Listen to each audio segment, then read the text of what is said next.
I'm just going to get started. And Marisa, can you monitor the waiting room, let people in? Great. Okay. Welcome, everybody. My name's Terry Bryant. I'm the director of the Homeless Service Center and the chair of this group. And welcome to our Whatcom County Coalition to End Homelessness meeting for the month of August. We're recording the meeting just to make you aware. And I have a plan to actually post our meetings online so they can be accessible in the future. So that's why I'm recording meetings. Before we get started though, I want to acknowledge that we gather today on the ancestral homelands of the Coast Salish people who've lived in the Salish Sea Basin throughout the San Juan Islands and North Cascades watershed from time immemorial. Please join me in expressing our deepest respect and gratitude for our Indigenous neighbors, the Lummi Nation and Nooksack tribe, for their enduring care and protection of our shared lands and waterways. It would be great if you could introduce yourselves in the chat. Let us know what you represent. And if you want to be added to the mailing list for future coalition meetings, please leave your email in there too, and we'll add you to the mailing list. Today we're focusing on veterans today. We were going to do that in October, thinking about Veterans Day coming up in November. And we were going to spend August working on school-focused things, but a lot of the school staff are not available in August, so we did a swap. So veterans today, and I'm really, really pleased that Paul from WorkSource, Gary from HUD-VASH, Hannah from SSVF, and Liz from Whatcom County are here to talk about veteran services with us today. So without further ado, I think I would like to turn it over, first to Paul, because you've got an engagement later, right? Well, I'm in the middle of a statewide veterans meeting. I just hopped off Teams to come into Zoom. Oh, I extra appreciate your time. Thanks, Paul. I don't want to take too much. So go ahead, please tell us about your work with veterans, employment, and hopefully we can field some questions afterwards. Okay, well, I am Paul Pelot, and I'm a veterans representative for the state of Washington, and I'm a disabled Navy veteran, worked on the flight deck. So our grant is through the federal government, and it funds two positions, DVOP and leaver. We don't need to go through the entire acronyms, but basically I work with the veterans to get them job ready and place them in employment through the leaver. I can also facilitate employment. However, the leaver works with businesses. So our leaver's Martin Simons, Air Force veteran retired, and he is stationed in Skagit, but covers all the counties, San Juan, Island, Skagit, and Whatcom. And I do more than just employment. It's a resource-based program, and I do a lot of referrals to the Opportunity Council, and also Liz and I work hand in hand to, you know, if Liz has a veteran she's trying to help with housing, then she'll refer him to me, him to me for like employment resources. So, and WorkSource has a whole plethora of like workshops and stuff that are all free, resumes, interviewing, job search job search workshops. So, you know, we're here to help. I refer all the time to the SSVF program, Supportive Services for Veterans Families. And, you know, in my heart and soul, I finally found like the right career for me, to be able to give back and help fellow veterans succeed. And they may come to WorkSource living in their car, or they may come to WorkSource, you know, just being laid off from Boeing. It covers the whole gamut. So I work with a lot of partners, the Base Camp and Lighthouse Mission and Sunrise Services, United Way, etc. So basically, if you know, have veterans that are in need, I would definitely be a point of reference for them. They may not necessarily need case management, but I'm there as a resource. So I think that's a pretty thorough description of what I do for a living. A lot of outreach. especially to Lummi and Nooksack tribes. Great partners.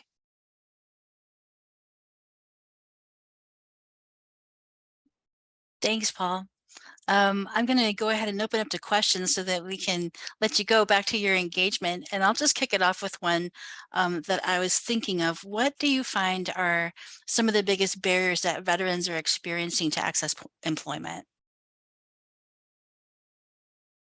I don't know if it's always going to be this way, but housing is the #1 barrier that I see for veterans that are trying to get employment. Housing, and also a pretty good percentage of veterans that come in the door, and like I have a veteran that took care of his father, who was an Army veteran, and he took care of his father for 8 years.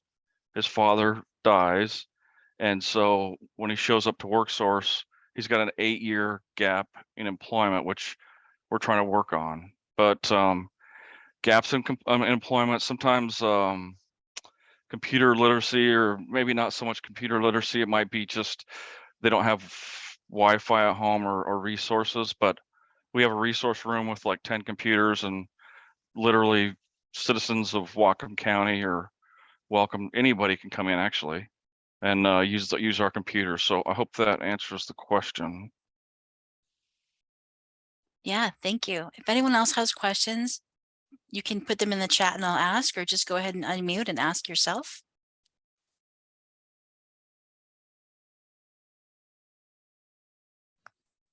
Hi, can you hear me? Oh, hi, can you hear me okay? I hear Absolutely. you, Rebecca. Okay, thanks. Thank you for allowing me to join this meeting.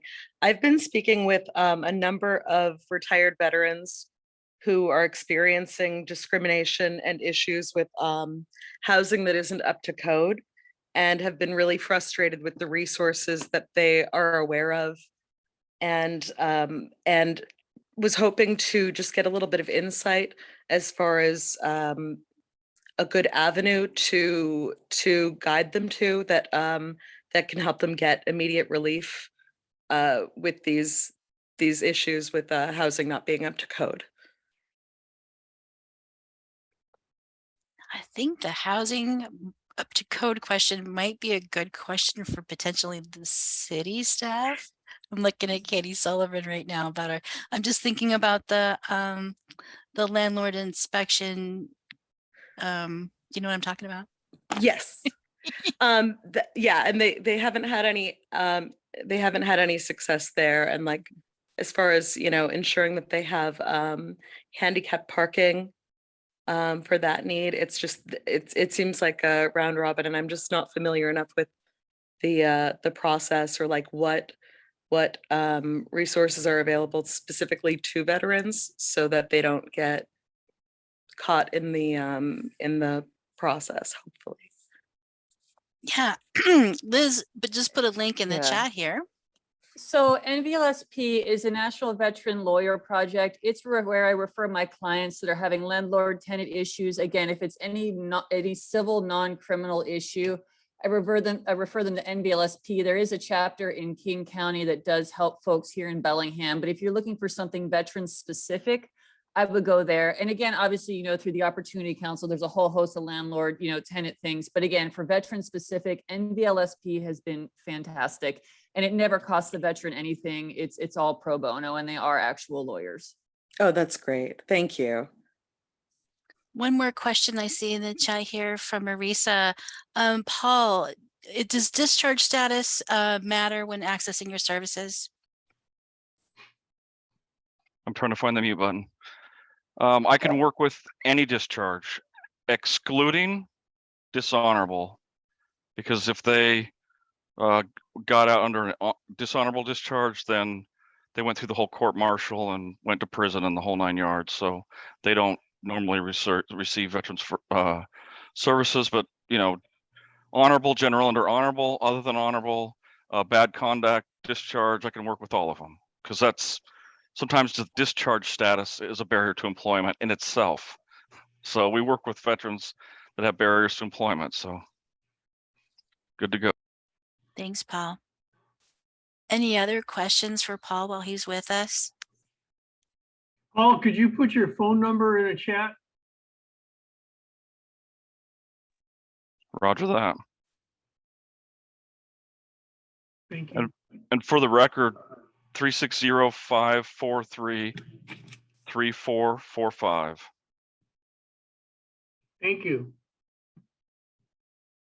Heidi has a question, which is, what does less than honorable mean? Not dishonorable. So a veteran can be discharged from the military with there are 5 different character discharges. Honorable is the one that you think of, that you completed your terms of service. You're going to go use the VA home loan, the GI Bill, and live life.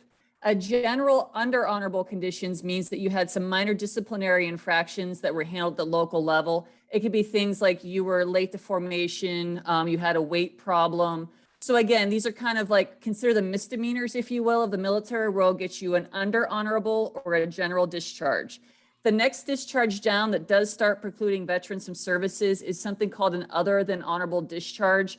This basically would equate to a felony in the civilian world. These folks actually are adjudicated through the Uniform Code of Military Justice and are found guilty of essentially a felony. These would be things like DUI, sexual assaults, larceny. So again, that's the 3rd level down.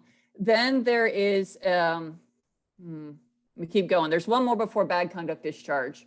And I am drawing a blank. I apologize. I didn't think I'd be giving this brief today. So there's one more bad one under OTH that you don't qualify for benefits for. And then the worst one is what's called a bad conduct discharge. On active duty, we called it the big chicken dinner. This means you do not qualify for any veteran services. Generally, you are incarcerated if you are in receipt of a bad conduct discharge. This again would be capital crimes, pretty heavy stuff. So if someone has a BCD, they usually are not eligible to upgrade that BCD, where everyone else, if you have a general, an other honorable, or an OTH, you can always file for upgrade if you have mitigating circumstances, or if your character has improved since discharge, you can file for that upgrade. Again, NVLSP, that law firm that I linked to before in the chat, helps with discharge upgrades. Traditionally, we did see under don't ask, don't tell, LGBTQ plus folks were discharged under general discharges. Now they, again, working with NVLSP, the law firm, will get that discharge upgraded to honorable, and that does go pretty quickly. So again, full benefits from the VA, honorable discharge. Some benefits from the VA are a general under honorable and an under honorable. And other than honorable precludes you from most benefits. I know there's some housing programs that can qualify under other than honorable, but you lose healthcare, the GI Bill, things like that. And then there's a bad conduct discharge. With this, you are not eligible for any veteran benefits whatsoever. Any questions, or you need me to elaborate or go through that one more time? I see Marcus D has a question. Yeah, pardon me. I'm actually isolating with COVID these days, so I'm just sparing you my video. Hey, I want to, and thank you for your time. I want to take advantage of this opportunity to note that we have several veterans who are not getting services in our streets right now, and it is about emergency sheltering that I'm most concerned right now, and I am disappointed we don't have that as an agenda item, and I'm hoping we can have some robust discussion about that today. Do you have a question for the panelist, Marcus?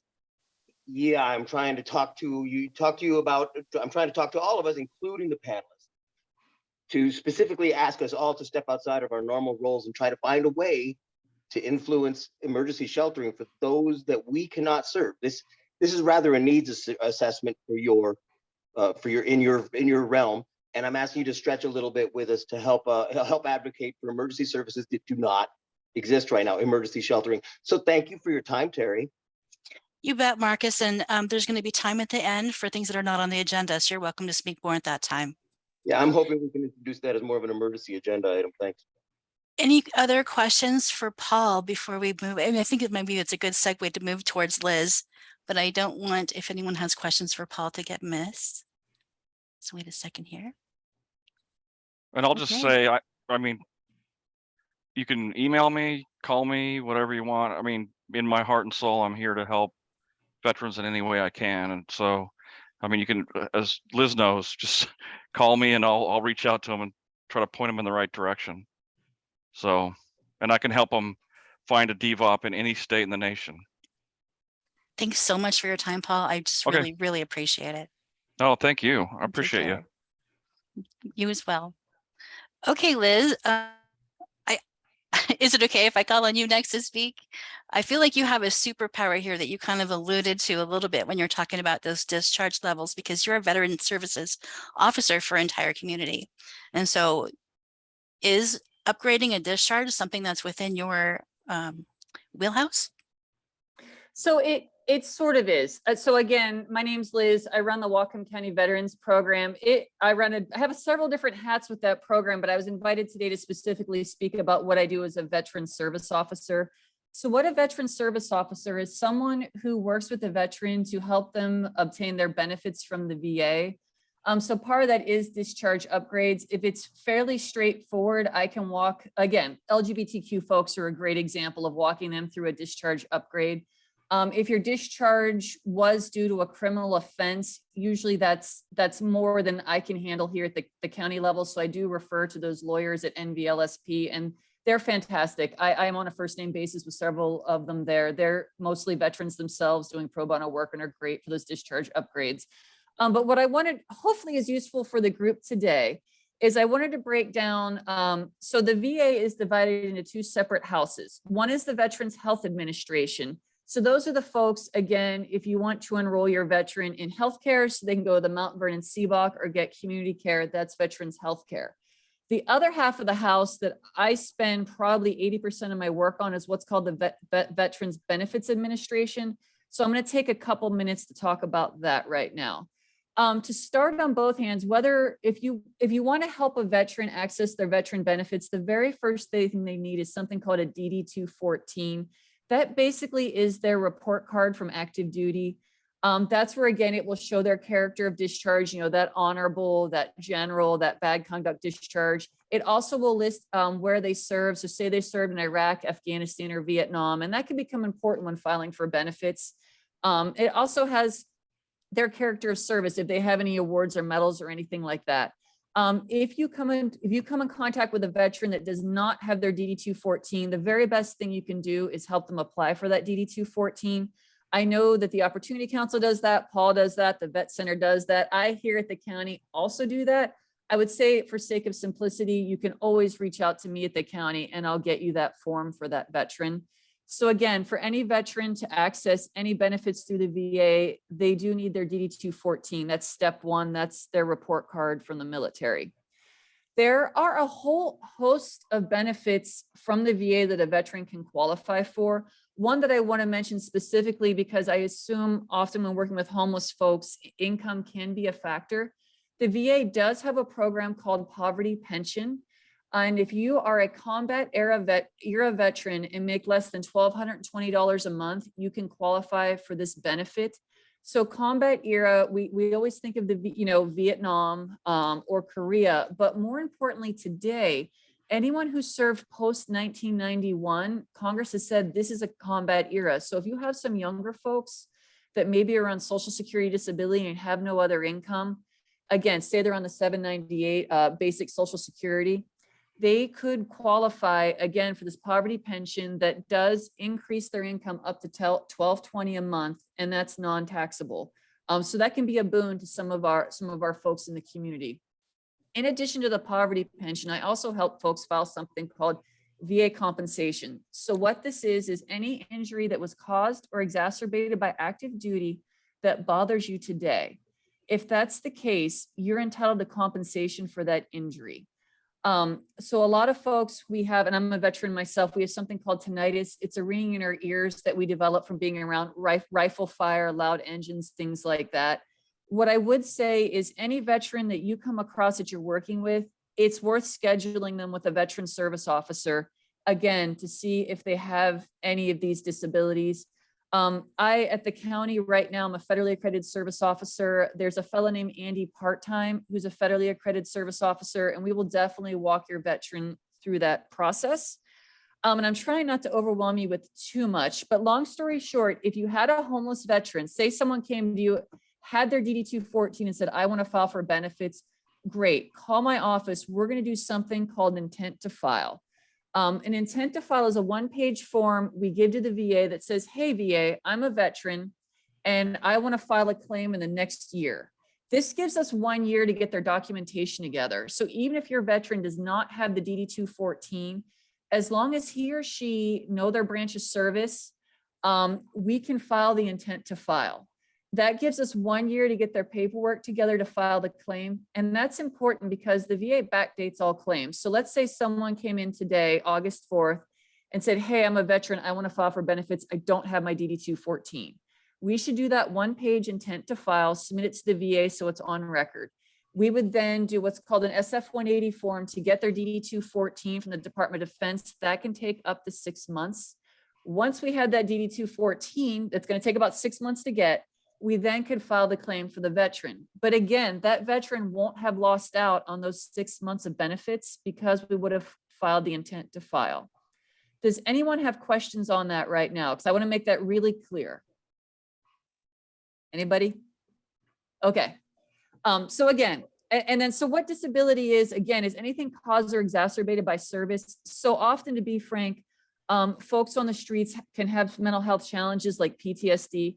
And again, that's something we want to explore because even if they had, ACEs and trauma during childhood, if their time in basic training exacerbated that, if we can show that they had mental health challenges on active duty and have mental health challenges today, we can file a claim for that. And the dollar amounts go in increments from 0 to 100. 0 is you're service connected, but you're not paid anything because you have this disability, but it's kind of taken care of. This might be like, hey, you broke your arm, but the surgeons took care of you and you're okay. Versus 100% service connection is $3,500 a month tax-free, and that's for total disability. Often, many of my formerly homeless clients, again, have been struggling with their post-traumatic stress disorder for 20 or 30 years. Again, they're unable to work because of the post-traumatic stress disorder. So again, if we are able to get them that compensation at $3,500 a month, that is tax-free, that can help them. And again, it goes in increments from $0 to $3,500.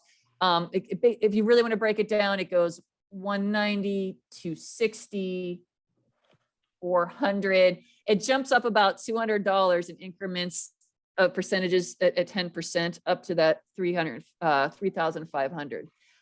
Increased VA disability increases your chance and acceptance of the VA programs. If you have increased VA disability, it moves up your priority code in the VA healthcare system. It qualifies you for further educational benefits. It can qualify you for points if you're applying for federal jobs. There can be discount ferry passes, discount state park passes. And I know, again, when we're working with someone homeless, our goal is stability. So the very first thing is, again, get that intent to file so we can get that claim in for them to get them some additional income in their home. And then once they're stable, then they can take advantage of some of the things that this disability offers. Again, those state park passes, education. If you're in receipt of a VA disability, you qualify for something called VOC rehab that can help pay for college. And that's beyond the GI Bill that they might already qualify for. Any questions so far? I do. Okay, go ahead, Terry. Oh, wait a minute. Marisa just put one in the chat. Do people have the chance to appeal a decision? Yes. So there are 2 different ways to appeal a decision. And the VA overhauled all this in 2018, and they did a great job with it. So there's something called a higher level review, which says, hey, VA, you have all the right documents, but I think you made a mistake. Because again, the folks at the VA who adjudicate claims are human beings. They can miss paperwork, make errors. So there's a higher level review. The other thing is something called a supplemental review. And that is, say the VA denied the veteran in 2020, but then they ended up getting further medical diagnosis or a second medical opinion, in 2021. We would submit that 2021 medical opinion along with the supplemental claim. And then the VA would re-adjudicate that claim and make a new choice. And I can spend a lot of time getting into appeals, which again, it's literally week-long classes that I go to. But long story short, yes, someone can appeal. The higher level review is simply the VA made a mistake. We want them to relook at the paperwork. The supplemental claim is, hey, I've got new information that wasn't available to you at the time. If both of those fail, then you go on to what is the traditional reviews panel. And you may have heard about that. The Board of Veteran Review is in Washington, D.C. It has about a 2-year backlog. So again, I try really hard never to have any of my clients, again, go to the Board of Veteran Reviews because it takes so long. So it does go before a federal judge. There are unfortunately a ton of vacancies on that panel right now, which is why there is the long wait. And ideally, the VA has set it up with the higher level review and the supplemental review that you shouldn't have to go to BVA, that you're talking to the VA back and forth, because every time you're denied, the VA sends you a decision letter and tells you why you're denied. It's basically the cheat sheet of what you need to submit to the VA to have a successful claim. Did that answer your question? I think so. Thank you. There's some more in the Okay. chat here that I'm going to read. Okay. One question is, what about those who have more than one DD-214? Okay, sure. Lots of people have multiple DD-214s. You can have multiple DD-214s for many reasons. Some folks may have served in the Navy, got their DD-214 and then left and then re-enlisted in the Air Force or the Army. In that case, if we're submitting to a claim to the VA, we're going to submit all of those DD-214s because again, we want to make sure, again, I should preface, and I apologize because you guys don't do claims for a living. So when I file a claim to the VA for someone, I send in current diagnosis of their disability, which is a doctor's note, and their DD-214s. We do not submit their active duty records. The VA won't even accept them from us because for all the VA knows, we doctored them. So when we submit that DD-214 and the veteran signs off on the form that we use to file the claim, the VA pulls all the active duty medical records on behalf of that veteran.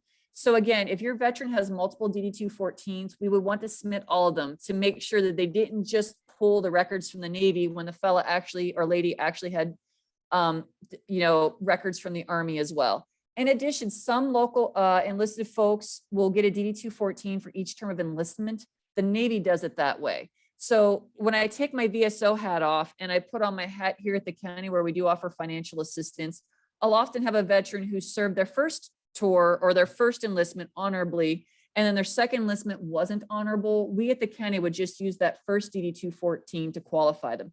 The VA does the same thing. If the veteran's looking for healthcare, the VA is only going to look at that DD-214 with that honorable discharge. We're just going to disregard that less than honorable service. Did that answer your question? It did. So I want to clarify though, it doesn't matter in what order those DD-214s were issued. You're going to look at the highest character of service. Correct. Yes. And to be frank, the order of issue would be the honorable one first. The military is not in the game of re-enlisting folks with less than honorable discharges. I mean, for obvious reasons. Right. Steve has a question in the chat here, and Steve's on our outreach team, so probably a question coming from experience. What about vets who are so damaged that they just won't engaged, such as the unsheltered, living outside of base camp or outside of any other shelter? That's a hard one, Steve. And what I'll say is the veteran has to be ready to file benefits. I can't do it for you. You can't do it for them. Unfortunately, that veteran has to be ready to file the claim. And the reason why is once you file a claim, the VA is going to book you for medical evaluations to determine that level of disability. So the veteran has to be willing to go to those medical appointments. And it's a hard thing because I can see folks who need benefits who again are missing out because they're unwilling to engage. And it's not just our unsheltered veterans.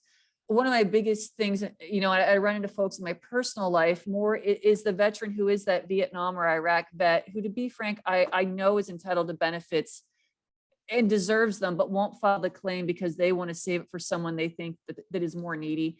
This is an ongoing conversation. And all I can say is for your folks, who are struggling is if you can be their advocate, that's huge. Again, if you are able to go with them to their VA appointments, if they're willing to fill out the form, I can do that for you. I can package something that's going to get approved, but I do need you to follow up and make the appointments. And again, the VA does permit, guests to come with someone to the VA appointment. Often for my married veterans, I encourage them to bring their spouse, to help them make that appointment.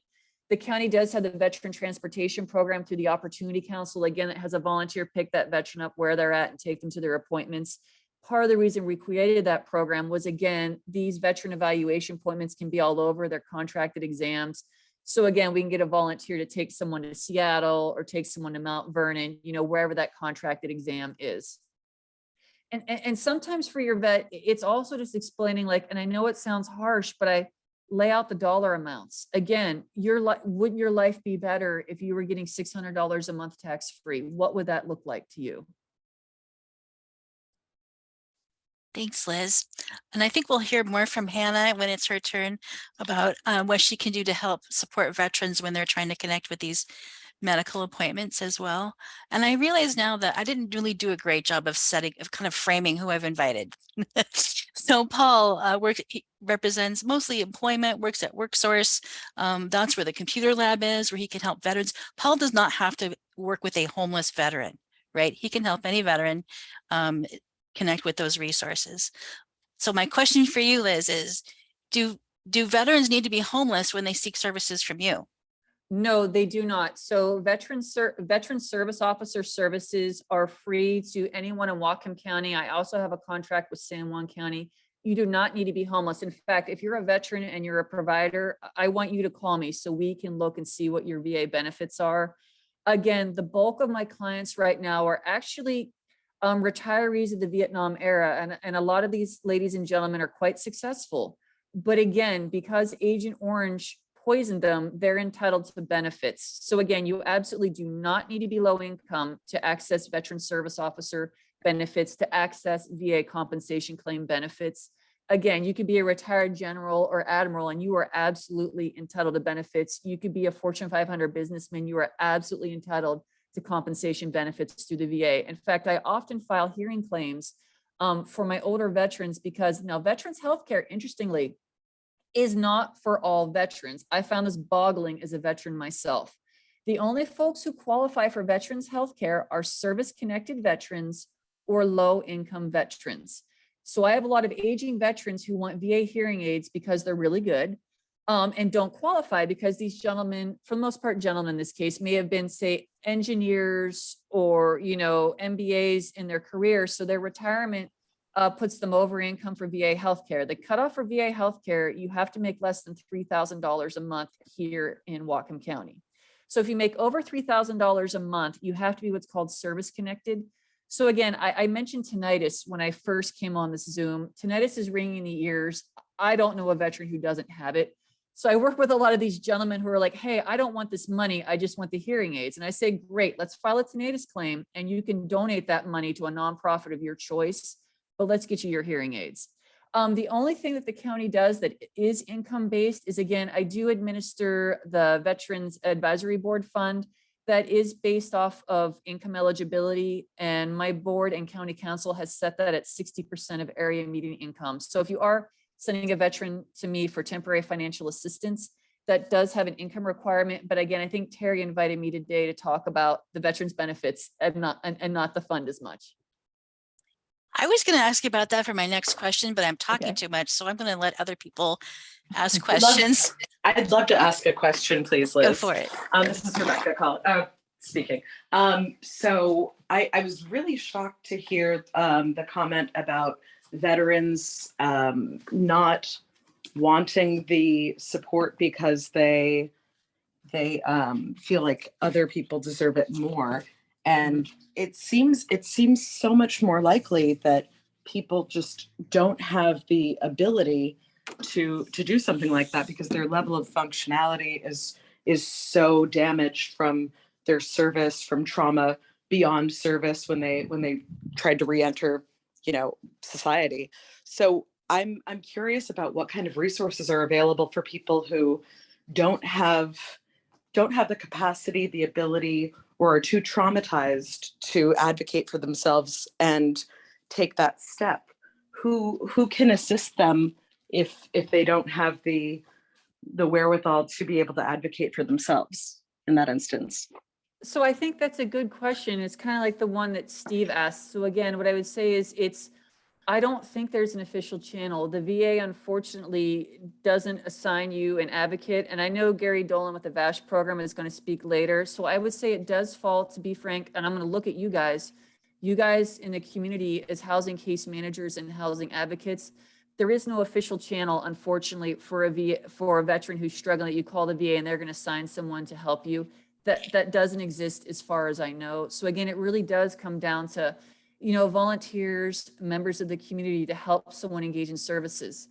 I'm not sure if that's helping answer your question or not. I'm just, that is helpful, but I'm curious because you said you can't fill the form out for them. Another person can't fill out the form for the additional benefits if they're still experiencing. Did I misunderstand? No, not the form. So again, that's what I do for a living. I help people complete paperwork. But Yes. again, once I help someone complete the paperwork and package it to the VA and send it off, the VA is going to reach out to that person to schedule exams. That's what I can't help with. I can't drag you to the exam that's scheduled in Mount Okay. Vernon. I can't force you to answer your phone when the VA calls you. That makes is, sense. and to be frank, that is a problem. And that's why, again, I spoke about the intent to file. When I get a call from a case manager or someone who's currently homeless who wants to file a claim, I file the intent to file and I tell the veteran, look, you have to be prepared to follow through on this process. That means you're going to need a phone number. You're going to need an address because there is no way around that. The VA is going to reach out to you via your mailing address and your phone number. And I understand both of those are barriers, which is why, again, we do the intent to file because that gives us hopefully a year to get that veteran somewhere stable enough that they have a mailing address and they have a phone number so the VA can reach out to schedule those compensation exams. Okay.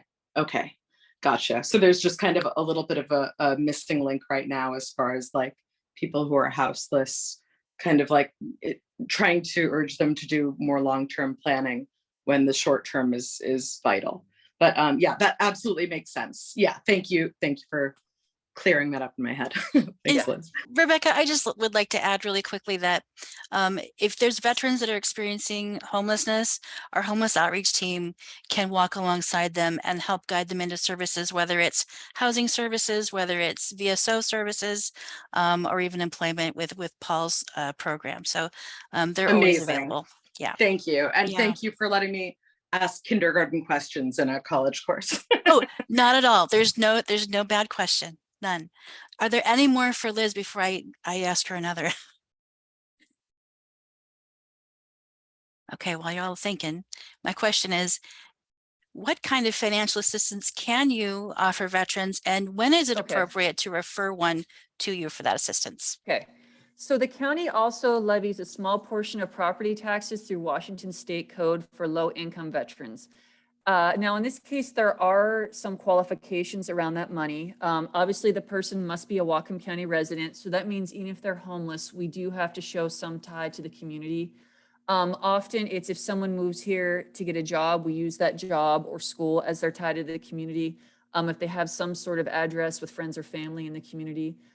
So again, we offer what's temporary financial assistance. That means less than 3 months of assistance. So that's someone, you do have to have an honorable discharge, and that is per Washington State Code, and you must be below 60% of area median income. I think where we do differ for some of the OC services, and the county actually does, we do have a contract with the OC for housing services, and they do great things for our homeless veterans. But when you would see it, send a veteran to the county maybe versus OC is if that veteran's currently housed and needs to get into a new place, you do not have to be homeless to qualify for VAF. In fact, I don't work with that many homeless people, I'll be honest. Most of my folks, again, are housed and something's gone wrong in their housing and they need to move, or they just want to move. Again, as long as they meet the 60% AMI and the honorable discharge, we will pay for that deposit and first month's rent. In addition, we can cover mortgages. I know a lot of other programs can't cover mortgages. So if we have a veteran that's been laid off or a lot with the Sumas flooding, we picked up some mortgages. We also can do limited home repair. So again, for your homeowner veteran who's maybe having some problems, we definitely help with that. And again, I apologize because I know this is about homelessness. So a lot of the VAF, we send money down to the Opportunity Council to help house homeless veterans, leaving my office more to do the temporary financial assistance for the folks who don't need case management. That's something I don't provide. When folks come see me, it's usually you just need a shot in the arm to move on. Because again, who's got $3,000 saved up to move apartments? I don't know. We serve a lot of folks. They graduate from BTC, Western, or Whatcom, and the GI Bill ends. But they might need help with their rents before, their job that Paul helps them find picks up.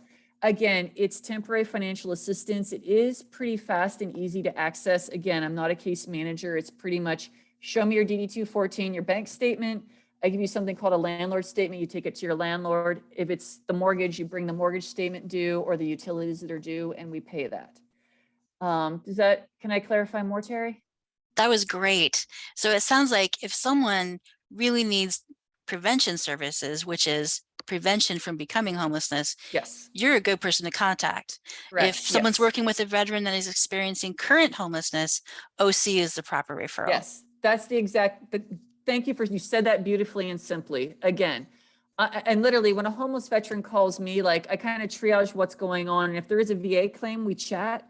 But if it's housing, I refer them down to the OC. And you want to do that, Terry, and I'm sure you'll get into it, because when you refer that veteran to the Whatcom Homeless Service Center, they're getting screened in for all programs. So there's the VA subsidized housing program, there's SSVF, and again, the county sends those VAF dollars down there as well.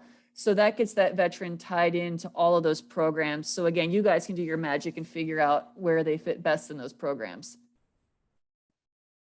Thanks, Liz. That was great. Any other questions for Liz before we move on? Looking in the chat. No. Okay. Thanks so much, Liz. That was really, really helpful. Appreciate it. I think I'm going to switch gears and go to Gary Dolin here from HUD-VASH. Gary is a licensed clinical social worker supporting homeless veterans in permanent supportive housing.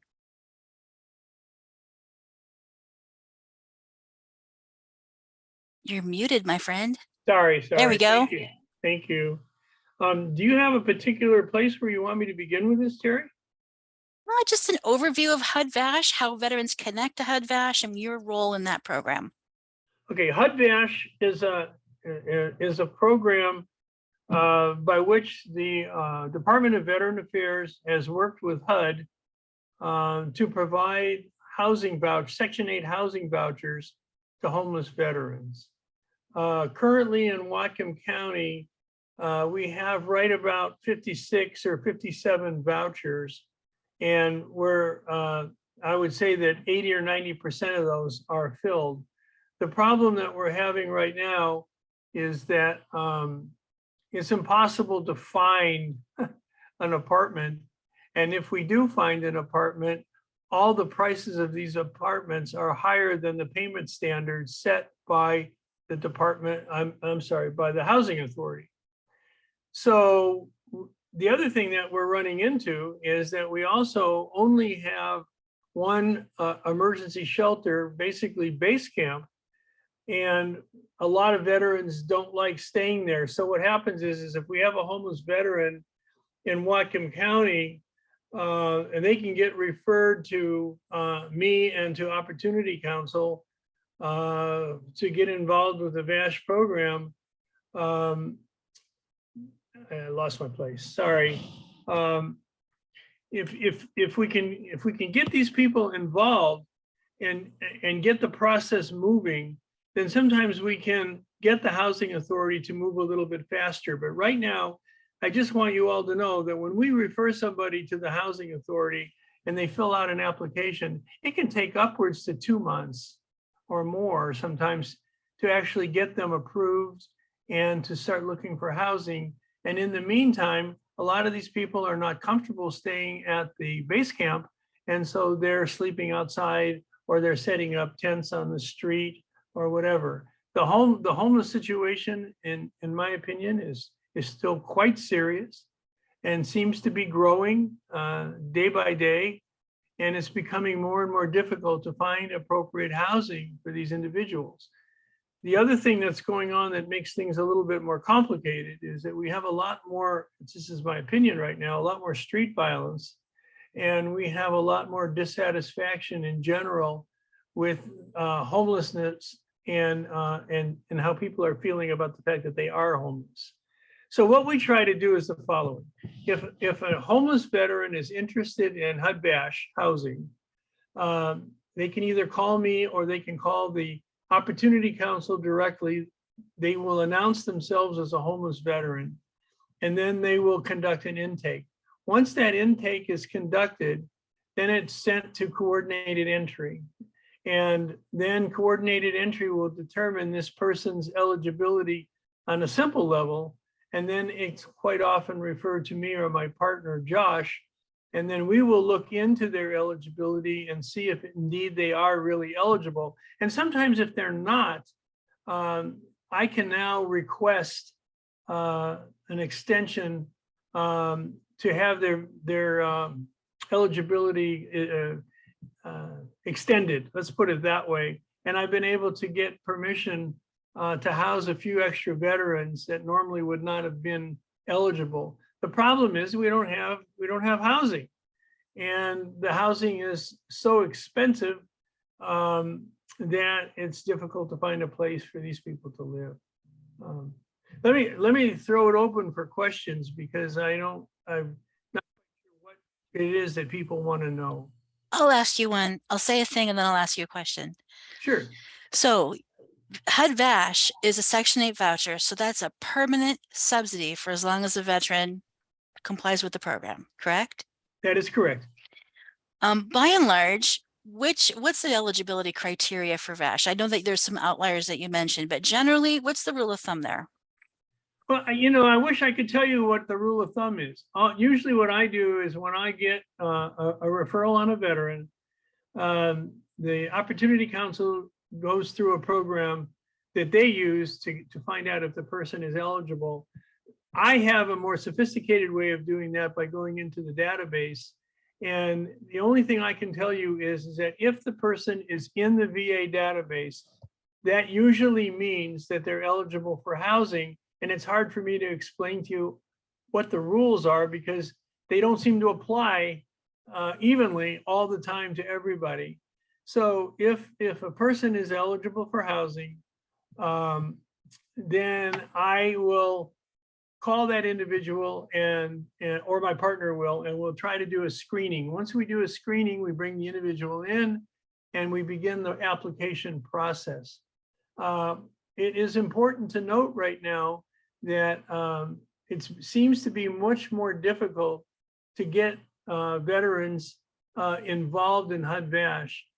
We have reduced veterans homelessness in Whatcom County supposedly by around 80 or 85%. So a lot of times the people that are left that we're trying to bring in for housing are the people who are much more chronically homeless, mentally ill, and or drug addicted. And so therefore working with these people is a long and often arduous, hopefully rewarding process, but difficult to say the least. I work with Terry and the coordinated entry people at Opportunity Council to try to get these people involved, and it's quite difficult. Many of them don't have telephones. Many of them don't have access to anything. And so it's difficult to find them. So therefore we use the HOT team to help track down some of these individuals and try to get them scheduled. It's a very, very, very difficult and often complicated process. I have spoken to the Housing Authority recently in terms of their administrators about seeing what they can do to make the process, the application process, a little quicker. And I've been told that they're working on it and there should be some changes coming in this next coming year. Question. Any more questions? I have more, so I will Keep wait. going. I don't, Okay. Would you say, Gary, that most of the veterans you serve have an honorable discharge? No. Okay. Quite a few of them do. Quite a few of them have different mixed up discharges, and a lot of times I have to call my friend Liz to get an understanding of what some of those are, because it gets very complicated. But this last year, eligibility was extended, and so under certain circumstances, I can take a person who normally would not have been eligible, and I can get permission to go ahead and house them. My biggest problem, again, right now, is the fact that I can't always make contact with these individuals, and they don't have, the experience in their lives to keep an appointment, to schedule an appointment, to know when it is, and to follow through with it. So I've been using the HOT team more and more to contact these individuals, and sometimes it's just not very successful. But the housing is permanent, affordable housing.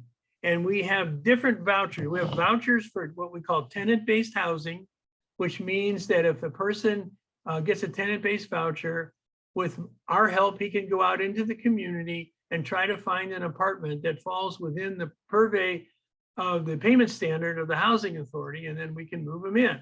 I have a special arrangement with the Elks Club to provide those individuals, if they do move into an apartment, with a very nice $500 or $600 move-in package that includes a bed and all kinds of things that they would need to get started in their apartment. Where did I got lost a little bit? So The other kind of voucher, the not tenant-based kind. oh, the project-based vouchers are a little bit more complicated, and I don't know how much we want to go into that today. But a project-based voucher means that at 3 different residences, apartment buildings in Whatcom County, we have anywhere from 5 to 10 apartments that are designated specifically for veterans. And that veteran would make a decision about whether or not he wants to apply for housing at one of those units. Those units are usually a little bit more restrictive. They have a lot more security. They have a lot more rules. And it's been a challenge indeed to make project-based housing successful, but we're doing it. We have Citygate, we have 22 North, and we have Francis Place. And right now, Francis Place has a share of 5 vouchers. We have 4. We're still trying to do 1. Citygate has between 10 and 13, and 22 North has 5. I don't want to hog all the questions, so I'll take a beat and see if anyone else has one. Okay, I have one final question. And Gary, ma'am. what is the difference between the types of support that you and Josh provide veterans and what generally is provided by Housing Case Management? Gary. Well, again, that's a complicated issue that needs probably a little bit more exploration. But basically speaking, Josh and I, who are the VA social workers, we are licensed clinical social workers. Our job is to provide housing and provide the wherewithal for that veteran to keep his housing and not lose it. So we end up doing a lot of critical therapeutic interventions with veterans in order to keep them in housing. And these therapeutic interventions are related to my license or Josh's license. And this is not anything that a case manager at Opportunity Council or project-based units can do. So therefore, if a veteran is placed in housing, then it's my job to make sure that that person works through whatever psychological or financial or emotional issues he has to go through in order to maintain that permanent housing. And as you are all aware, that in and of itself can be quite a challenge. I think it's important for everybody to realize that, I mean, I'm sure you do, and I think from what I'm hearing today, I can see my need to become more involved in the coalition. But we strongly believe that housing first is important. And the process of taking a veteran and trying to make sure that he or she is eligible for housing and can obtain it is often quite a project. We spend a lot of time talking to real estate companies. We spend a lot of time talking to private owners to see whether or not they have the ability to house a homeless veteran. When a veteran does apply, the real estate company or the owner of the property will run a background check. And sometimes there are things that show up on the background check that would preclude that person from being housed in that particular facility.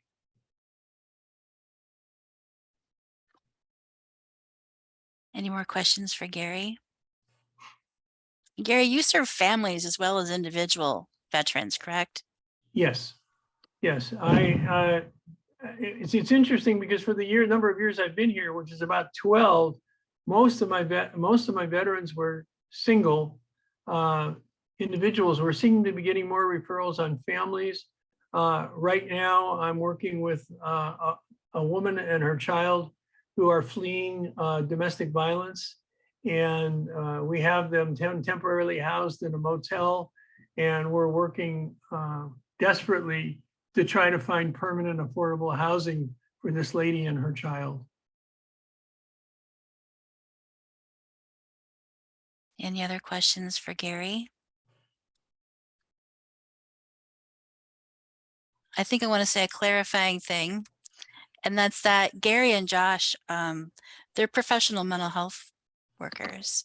And so their support for veterans at HUD-VASH is really clinical in nature, and that's what makes it different than other types of housing case management.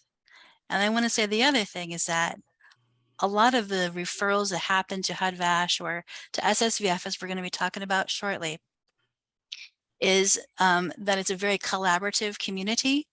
And so through the coordinated entry process, we meet regularly. And that's why you see us all being real friendly with each other.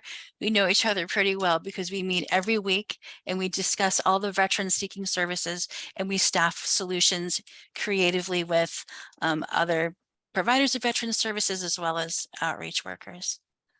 Yeah, and Terry, you put it better than I did, and I appreciate your doing that.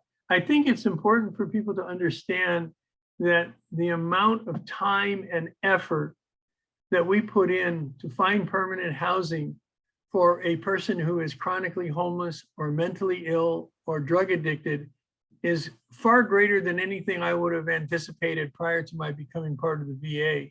It's a challenging process.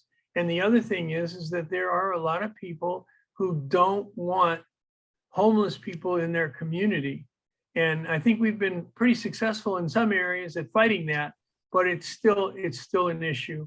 And it does take a lot of time. I mean, we could easily have 3 HUD-VASH workers up here trying to take care of all of the homeless population. And we still have a large number of people that are living out in the woods or they're in camps.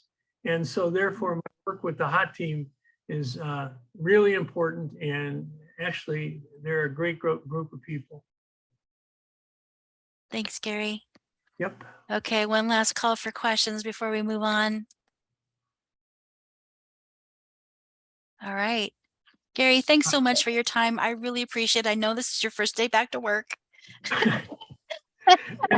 I just really appreciate it. Thank you. It's okay. I do need to leave because I have a veteran right now with a child who is looking for housing, and I got to try to help her. So Go get them. I appreciate the opportunity to be here today, and I'll look forward to doing it again. Take care, Gary. Thank you. Thank you. Bye. Okay, last speaker, Hannah Hartman. Full disclosure, Hannah is my colleague. She works in the Whatcom Homeless Service Center. And I just want to describe something that's kind of unusual, and that's that our department holds a VA grant that serves SSVF. It's called Supportive Services for Veteran Families. And we subcontract out to others to provide the direct service. And Hannah works in this program, but as a healthcare navigator, which is a new position just in the last year and a half, 18 months. So we subcontract out with ourselves. So our community service office here at Opportunity Council provides services to veterans who are experiencing homelessness. Also, Skagit Community Action also provides services under this grant. Also, our Island County Service Office of Opportunity Council serves veterans. I can't talk. Okay. One last subcontractor is OliCap does this for us on the peninsula for Clallam and Jefferson counties. That's a really big territory. So we're all interconnected in serving veterans here. And I'm just going to stop talking and hand it over to Hannah. Can you please give us a quick overview of SSVF, and then what do you do in SSVF? Absolutely. So I previously worked in the SSVF program over on the community services side for 2 years before this position came up. It was created during the pandemic, and I took it over. But during my time in SSVF, the SSVF program was created, roughly the timeline is around 2011, 2012. And it was part of an initiative to end veteran homelessness, or try and end veteran homelessness. You know, we're all looking for functional zero. And so this program was created to help veteran families that are currently experiencing homelessness or are at risk of homelessness, to kind of help stabilize and better support them and get them connected to the services that they need. So veterans usually come into the OC in a couple of different ways, but usually they come in through the CRC at our main desk, or they come in through the HOT team. And so they do the, you know, the initial kind of intake process, and then they go to a case manager. And from there, the case manager can help with things such as rental assistance, case management, connecting folks to supportive services, connecting them to employment services. We work pretty closely with Liz and Paul and Gary and Josh. We can assist them with the kind of services that I offer. We can assist them with requesting military service records like their DD-214 or even their service medical records.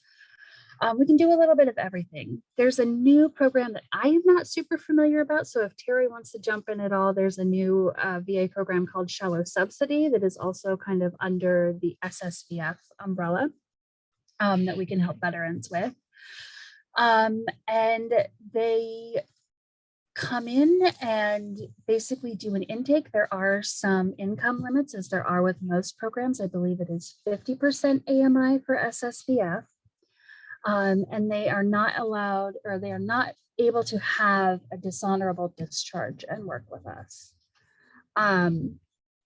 And they must currently be without housing or at risk of losing their housing. Those are kind of the big requirements to be able to work with the SSVF program. If we narrow in a little bit and focus on my program, so I am the Veteran Healthcare Navigator. I am only capable of working with folks that are enrolled in the SSVF program, but I'm more than willing to be a hub and try and connect folks to other services, even if they're not capable of working fully with me. So my position was created during the pandemic to try and get veterans to connect more to healthcare. And the VA has funded this position not only to get veterans connected to VA healthcare, which as Liz described can be really restrictive, but to get veterans connected to healthcare, period. Because they were finding that a lot of vets aren't utilizing healthcare or feel comfortable within the healthcare system. And I totally understand that. You know, you go to a medical appointment and a doctor sees you for 5 minutes and tells you a list of diagnoses, and then tells you to get on out there and take care of stuff. And that can be a little defeating when you don't know where you're going to sleep that night or what you're going to get to eat. And so that's where I come in. So like Terry said, I am part of the SSVF grant, and I cover all of the counties that she mentioned. So I cover Skagit and Clallam and Jefferson and Island. And my job is to just get veterans into the healthcare system, whether it's applying for Medicaid or Medicare or VA healthcare. I'll help them try and meet their medical goal, like their healthcare goals and their medical needs. And this can look anywhere from helping clients set up an appointment to actually, I've gone with a couple of clients to their medical appointments to try and be an advocate for them and help them feel like they're actually being heard by medical professionals. And also, you know, some veterans have very particular feelings when it comes to healthcare, because when you're in the military, you don't necessarily have the most bodily autonomy. And so being in this environment and being able to actually have sort of say over what injections you get, or what kind of medical procedures you have, or if you need VA healthcare, just being able to go. I help with just a little bit of everything, helping clients schedule transportation to get to medical appointments, helping connect them to mental health services, trying really hard to get veterans connected to dental services, which is probably the toughest part of my job in this area. Do a little bit of health education around things like vaccinations, health screenings. I am working with a truly unique population above and beyond the fact that they are veterans and the fact that I have folks from Vietnam era, which are going to be significantly older than my vets that are in the post 9/11 era. And they're going to have completely different medical needs. So I'm either seeing younger vets that might have a little bit more of a grasp of how to manage their healthcare or what they need to do. And I'm working with folks from the Vietnam era that maybe don't have quite that grasp on things like telehealth appointments. I feel like I'm rambling a little bit. Terry, are there any guiding questions to narrow me down a little bit? I got some questions, but I want to make sure that if anyone in attendance has a question that they're heard. And while I'm waiting, I'm going to scroll up because Joy asked a question earlier. It looks like she couldn't stay, but I thought this was a good question to ask you. She asked, where can anyone live who has a record under these extreme circumstances? And the context in which she said that was when we were having a conversation about all the different levels of character of service. And I know as an SSVF case manager and healthcare navigator, you've had experience working with people who have other than honorable discharges. Do you perceive that there are barriers to housing related to their discharge? If it comes to a program like HUD-VASH occasionally, that can be something of a restrictive program. Usually I would encourage a veteran to say, you know, I'm a veteran, and they don't need to get into their discharge status at all. And there are some folks that are out there that are very much willing to just house you for being a veteran. It is a mark of pride for people. So discharge status can limit what kind of services they can get within the VA, but not necessarily within the SSVF program, because it was designed to kind of be a broader catchment for those that don't just have an honorable discharge. Sounds like landlords aren't going to ask necessarily about the character of service. Most of them will not. Yeah. Cassidy has a question. Are there special programs or resources to get veterans to appointments?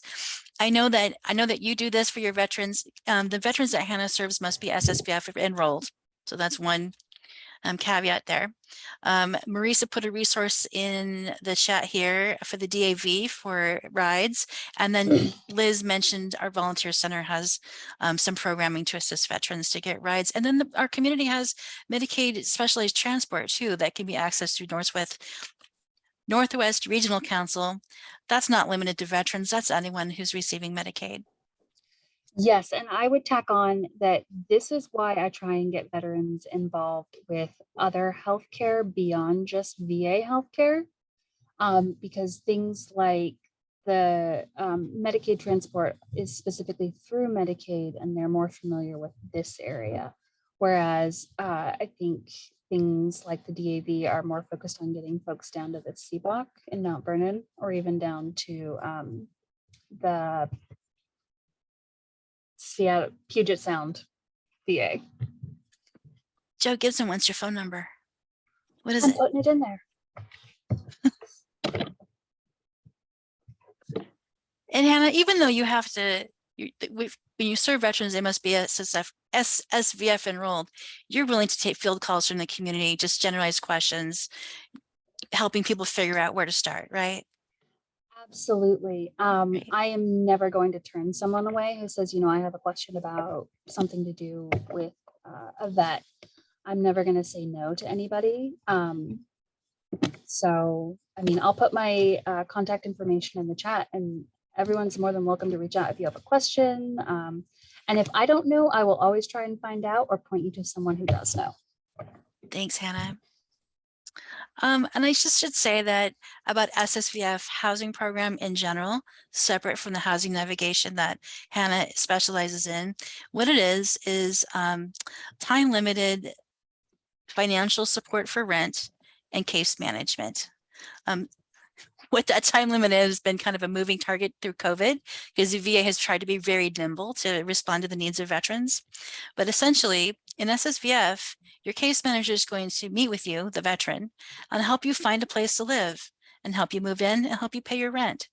Not necessarily the case with HUD-VASH. HUD-VASH has units in projects. So it could be a unit that's attached to that subsidy, or it could be the tenant base where they also have to provide housing search support.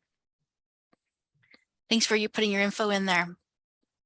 Oh, Liz, thanks for answering Debbie's question about peer support for veterans during their appointments. That's great. Growingveterans.org is a resource.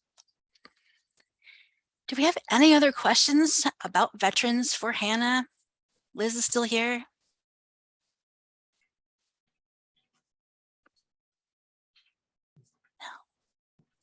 No. Okay. Thank you so much, Hannah and Liz, and Gary and Paul, who have already left. I really appreciate your time. Thanks so much for doing this. Thanks for And having us. anytime. Okay, I think we're ready to move on our agenda here. And the next thing is a City of Bellingham update. Katie, do you mind speaking to that? Can I just ask a really quick question about the HUD-VASH thing? Yeah. Did you say that the HUD-VASH program, as opposed to the SSVF program, would not provide case management all the way through? HUD-VASH is a permanent subsidy with ongoing support. So that's technically a PSH, permanent supportive housing program, whereas SSVF is an RRH, rapid rehousing program. Does that answer your question, Bart? Kind of. There's so many notes. I'm going away now. Thank you, Bart. Don't worry, I can help you later. Katie, sorry about that. I'll turn it over to you. Thank you, Terry, and thank you to everyone who's spoken today. It's a great panel, learned a lot, and appreciate your time. I don't have much today in the way of city updates, but I do want to provide a quick update on the city's consolidated plan process and share some opportunities for public feedback with this group. So as some of you may know or may not know, the consolidated plan is a plan that the city is required to create every 5 years by the Department of Housing and Urban Development. The plan outlines how our city anticipates spending our allocation of federal funding in the community, specifically in regards to human services and housing projects for low-income residents in the community, and households with special needs, such as the elderly or disabled. Included in the plan is an assessment of the city's community development needs, and the goals and strategies and specific activities that will be implemented to address those needs in the community. So we're now in the process of creating our next consolidated plan, which will cover the next 5 years. So the period from 2023 to 2027. And we're anticipating that the next draft plan will be organized around 5 different topics. So those 5 different topics are equitable access to housing, addressing and preventing homelessness, securing housing for vulnerable groups, community services and facilities, and climate resiliency and disaster preparedness. So a big part of the consolidated planning process involves collecting community input, which is why I wanted to note some opportunities here today for folks to get involved and make your voice heard. In order to solicit community feedback, an Engage Bellingham page has been created that details more of the consolidated planning process and really drills down into detail on each of those 5 topics that I just mentioned. I will share the link to that Engage Bellingham page in the chat.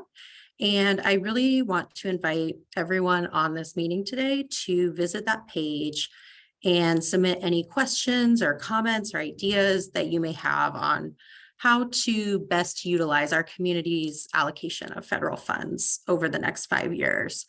Any feedback that is shared on the site is ultimately going to be incorporated into that larger consolidated plan. I should note that this isn't going to be the only opportunity for public engagement during this planning process. We as the city have hosted focus groups and public engagement sessions all over town.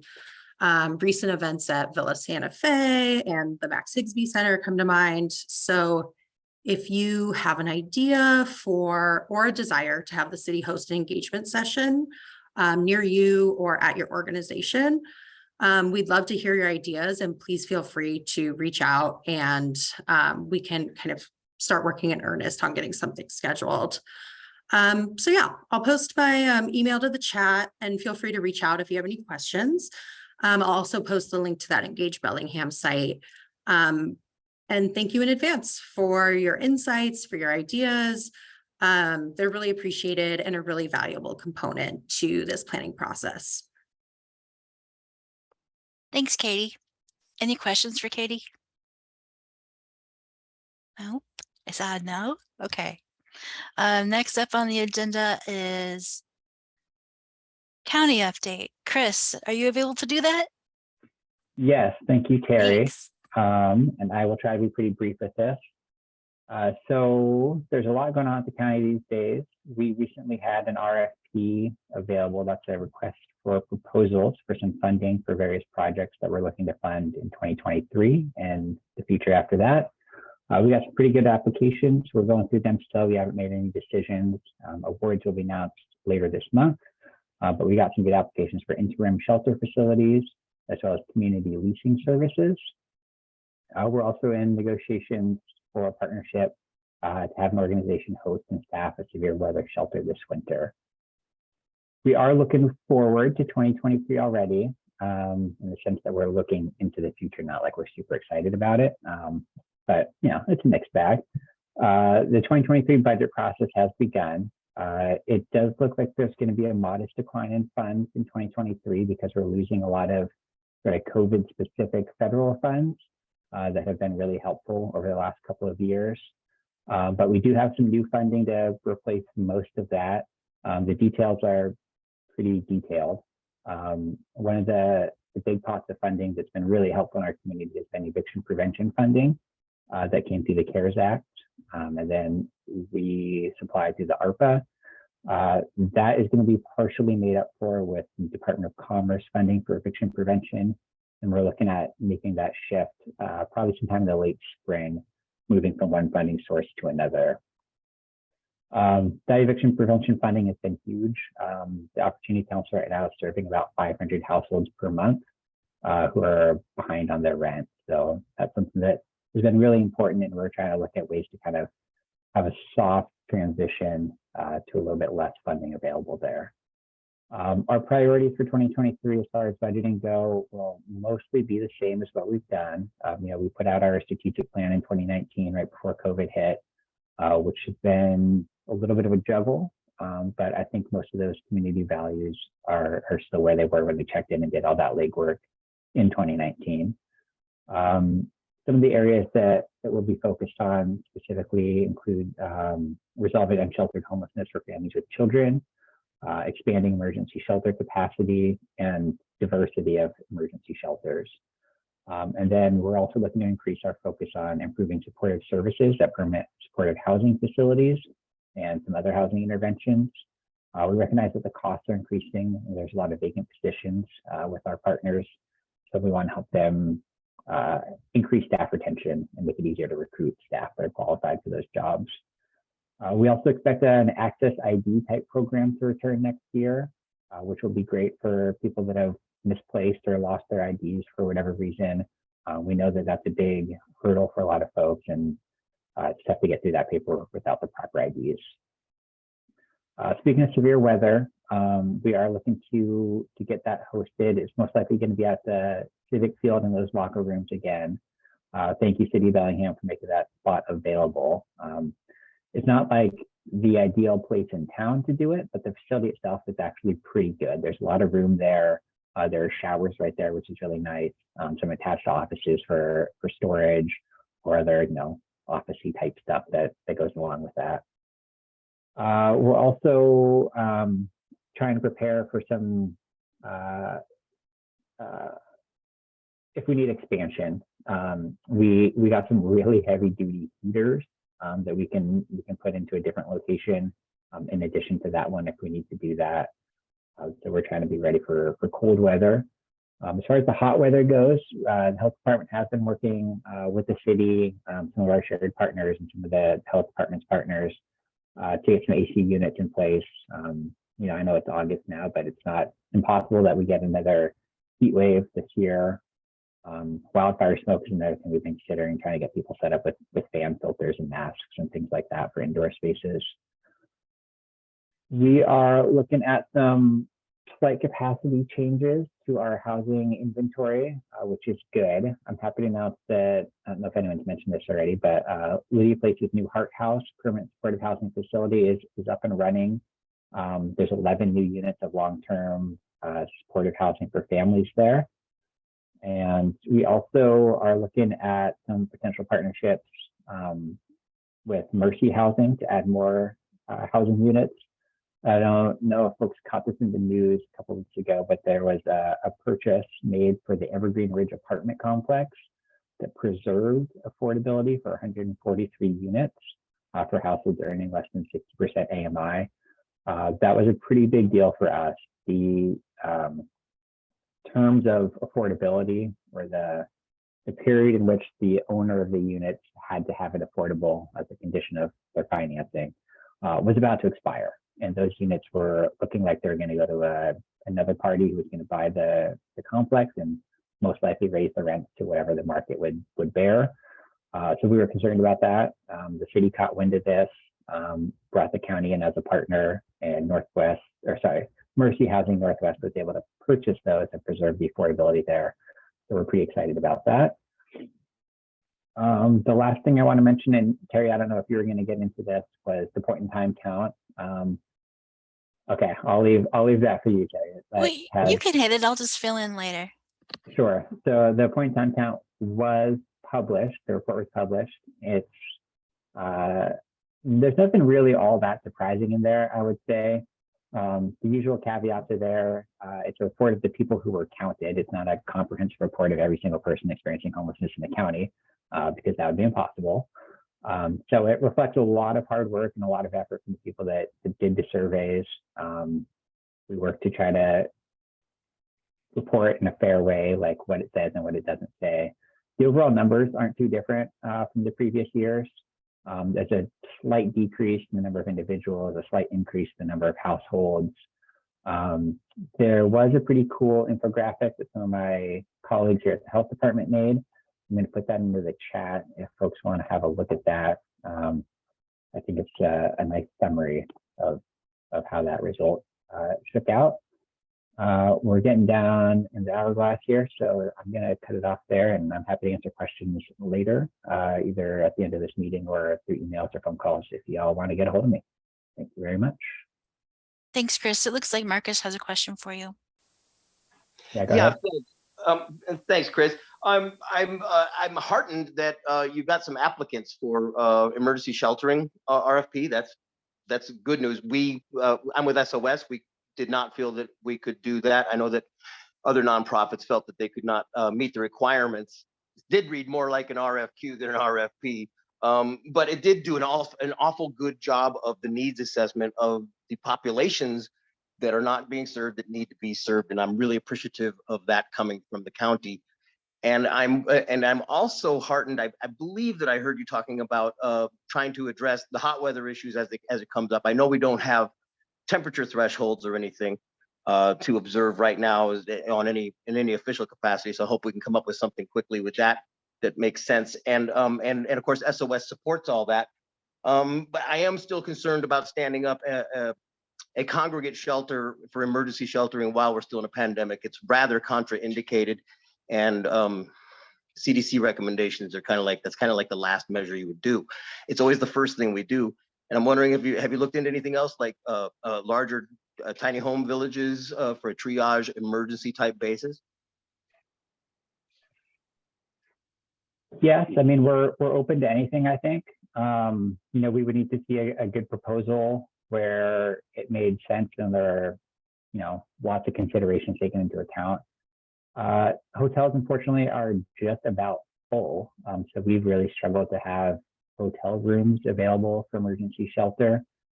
We are aware that, yeah, COVID is not over. People are still getting it. Now there's the concern of monkeypox, and especially when it comes to close quarters and, you know, sharing things like bedding and stuff like that can be a hazard there as well. So yeah, thank you for bringing that up. We are doing our best to kind of mitigate those hazards as much as we can. Getting people set up so they have some different options. But yeah, that's an ongoing challenge. Great. And just a quick follow-up. So do you feel that we have on the horizon of a hot weather, a cold area that we so a cooling center? Do we have anything in the works for Bellingham? I know they were all over the county, but Bellingham did not have any when we went to our last event. Yeah, there's a list out there of places people can go. You know, base camp, of course, is a huge one, and there are people that don't want to go to base camp for some reasons that are important to them. Well, there's no room either. But... Sorry. Well, there's no room either, but there's that. they've been pretty plugged all spring and summer.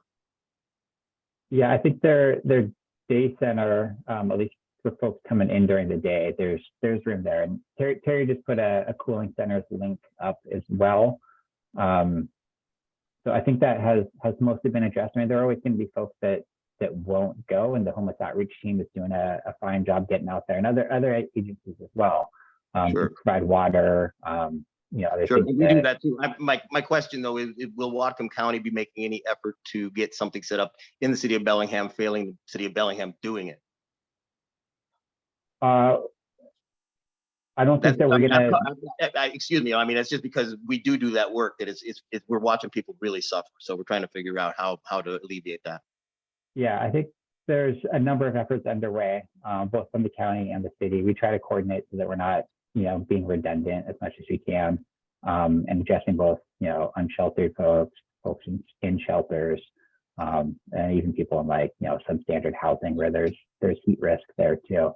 So yeah, we are working on that. Okay, I thank you. Thanks, Chris. The city DEM is Thanks, Chris. not doing that right. Appreciate that. And you know, the concern for cooling is not just limited to homeless folks.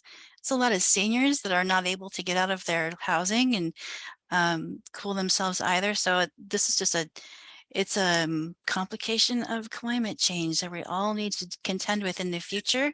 I know that my boss, Greg Winter, advocates for new projects to be built with air conditioning. So yeah, we're well aware of that. I'm going to continue on with the service center update and talk about the point in time count, which, you know, I got to tell you, it's not good news. Not that it ever is, but we had a little dip in individuals counted, as Chris mentioned. I don't think it's statistically significant. We had some restrictions still on how to obtain surveys due to the COVID restrictions. For one thing, when the date of the count, we don't pick it. Okay, we're told by the Department of Commerce, this is the day you all got to count. So in 2021, that coincided on the same day that a lot of homeless folks were dispersed from in front of City Hall. That was a challenge. This year, the date landed in the middle of the Omicron surge. So the first time that I'm aware of, Commerce actually moved the date. So it didn't happen in the end of January like usually, it happened in February this year. To protect volunteers from that Omicron surge, we did not solicit volunteers. The amount of sites that we could count at continues to be limited. The service center staff and all of our partner providers that are housing folks in emergency shelter all participated in this count. The homeless outreach team did the outdoor count. And we counted, let's see, the lowest number of individuals unsheltered yet. And I don't think that's anything to write home about. Again, we didn't have as many volunteers counting. We're restricted as far as where we can go in the county to count folks. But I do think that decrease is influenced positively by the additional resources made available in our community related to the pandemic. So the city and the county worked really, really hard to make sure, in particular, that families with children, which we saw a spike of, were sheltered. And then that increase in motel stays for families with children really reduced our unsheltered numbers, I think. Let's see, what else would I say about it? We counted 639 households.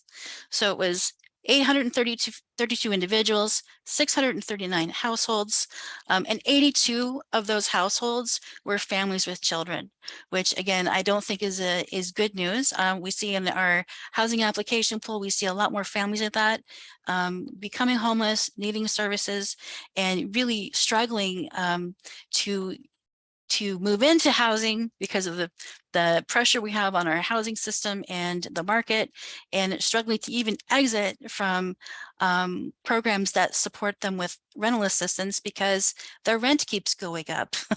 So it's a challenge all over, and we all know that. Aside from the point in time count, I have a quick update from the service center. One of our outreach team members went on to another partner provider, so we're happy for her and we'll see her again, but we are interviewing for another outreach person right now.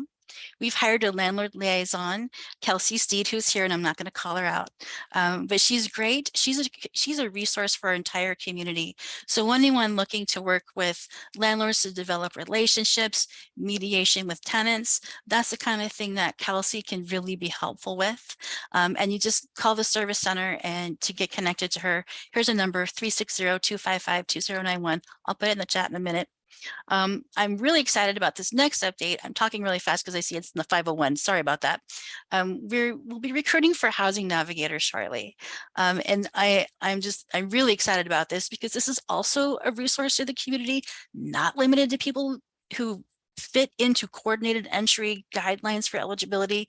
This Housing Navigator will be housed in the service center, and I'm anticipating a relocation that'll really make us more accessible to our clients. Right now, it's very challenging. We don't have, everything is kind of over the phone or socially distanced, but I anticipate that changing in the fall. So happy about that. And that's the end of my update. I see Doug has his hand up.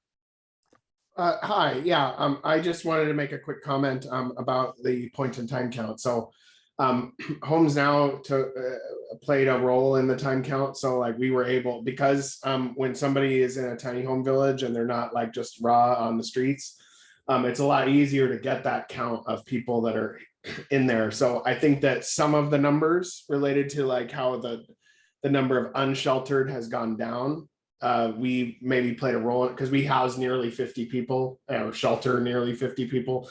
So so we were able to get most of our residents to fill that out. And I think that, yeah, it's undercounted. Like every year it's undercounted. There's a lot more people that are actually homeless than not, but we just wanted to help where we could and make sure everybody that lives at our villages is counted, but they are counted as sheltered and homeless, correct? That's right. Okay, yeah, I just wanted to like put that out there. Yeah, so that's thank all. you, Doug. Thanks. Okay, any other questions for me? Or now we're at the point of public comment if anyone wants to say something else. Katie. Hi, I know we're over time, so I'll be really quick, but wanted to just throw in a quick comment on the topic of severe weather. Climate resiliency is going to be a key topic, a key area of focus for our next consolidated plan. So I know this is a long-term concern and we're speaking about it kind of now at the end of the meeting. The Engage Bellingham page that I mentioned earlier, the climate resiliency topic page of that opens on September 15th. So I encourage all comments and ideas, such as the one noted earlier about the cooling center. I encourage folks to kind of note those ideas on that page. Thank you. Anyone else?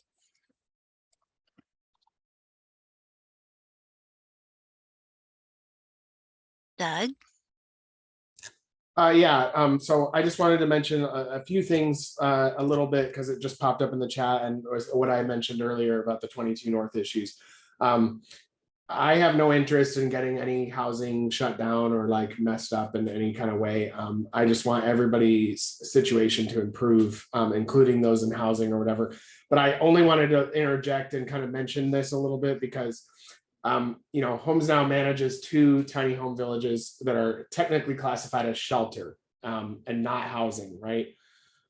And so we have actually had residents that have been offered housing, you know, at 22 North or Francis Place or whatever, and they have actually turned it down. They've actually said, well, I think I'd rather live at Unity Village than 22 North. And so I'm not trying to compare or contrast, but the only reason why I mention it is because we actually get kind of like some pushback from the city at some time, or at certain times, that, you know, this is meant to be temporary, you know, it's transitional housing and a stepping stone into actual housing.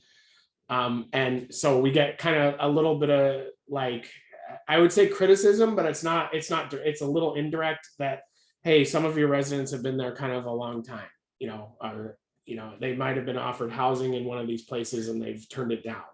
And so that might be seen as a problem, but the way that we see it is that, you know, yeah, it is temporary, but, you know, if there was enough housing available, there was enough places available that someone would want to jump into as housing, then we wouldn't even need to be here. And we are here as long as we need to be, until that problem is resolved. And but at the same time, I know it's temporary, but the temporary might be longer and longer and longer because of the options available to people and some benefits that come from living in a community living setting versus a either individualistic housing setting or a congregate shelter setting. And zoning doesn't even allow for this type of housing model to work, like with like if you didn't have a temporary site with a homeless shelter and you wanted like a long-term site where, like, hey, like people could own their tiny homes and have equity in it and then upgrade from there. That currently doesn't exist in the zoning at all. And so if that were to be allowed to exist, and because like even if we could buy some land right now, we would not be able to have that model in a permanent setting. It's actually not allowed in the zoning, like as far as building codes and as far as the zoning for multiple people living on one site versus, like, you know, 3 unrelated people living together. You know, like there's actually regulations that say only a certain number of people or households can live on one site and stuff. So I think that one thing that would really improve things is if we had what we have now, but we also have another option in the zoning and land use that isn't there now. And I just wanted to add that. So that's all. Thanks, Doug. Fun. Hello. Let's see, a couple things. For the emergency shelter personnel, I was wondering if AmeriCorps, the contracts that the city of Bellingham has, and then maybe county could expand what they have with the Washington Conservation Corps and the Department of Ecology. Could AmeriCorps workers and volunteers, crew members, be some of the personnel for emergency shelter operations? And now that AmeriCorps is offering more 300 to 450 hour contracts, it was just something that I thought maybe might be an option. And then some good news, I figured it was good news. I went to the Department of Commerce webinar today, hosted by the Housing Division, and there's a housing or a home ownership trust fund. I think, fact check me, please. $25 million in that is going to be put toward supporting people in their cooperative efforts, community land trusts, manufactured homes, condominium developments, that sort of thing. So I just was thinking that's some good news, that maybe more and more people can, community members, neighbors can organize amongst themselves and form limited equity cooperatives, and reimagine the agency that we have in building housing for ourselves, if that makes sense. And those were the only two things. And please tell me your thoughts. Thank you, Vaughn. I mean, I think cooperative housing is great. And maybe to Doug's point, really the issue is the path to get there. I'm not super familiar with it. I'll be frank about that. Does anyone else want to comment before we're done for the day? I can just chip in real quick on an answer for volunteers, part about the AmeriCorps volunteers. When it comes to partnering with organizations to do these kinds of work, yeah, we love volunteers. We love AmeriCorps. We love paid staff. Anyone who has the credentials to do it, we're interested in working with you. So yes, that's a great way to go. Thanks, Chris. Doug.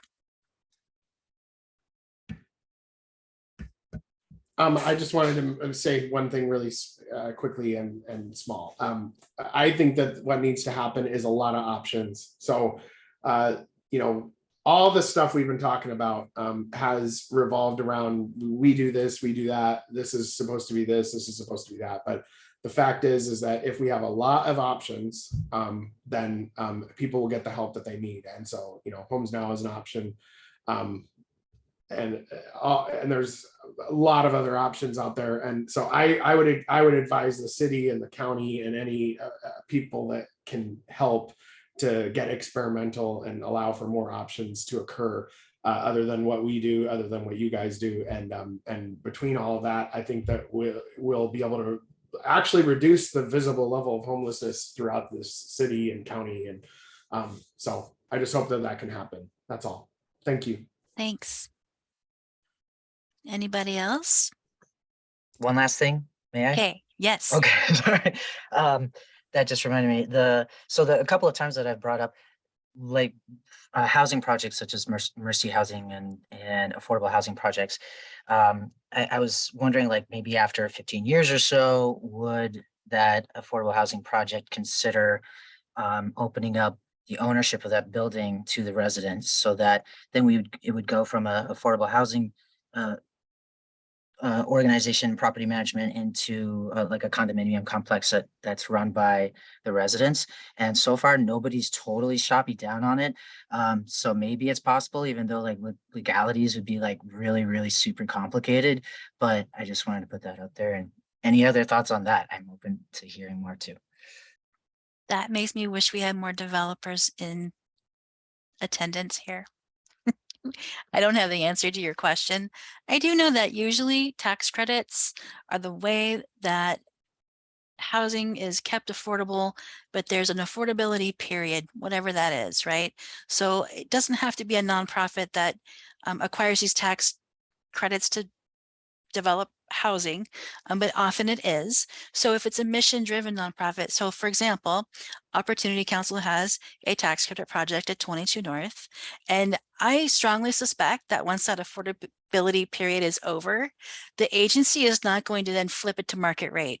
It's not in alignment with our mission. But some developers who are not mission-driven may not be motivated that way.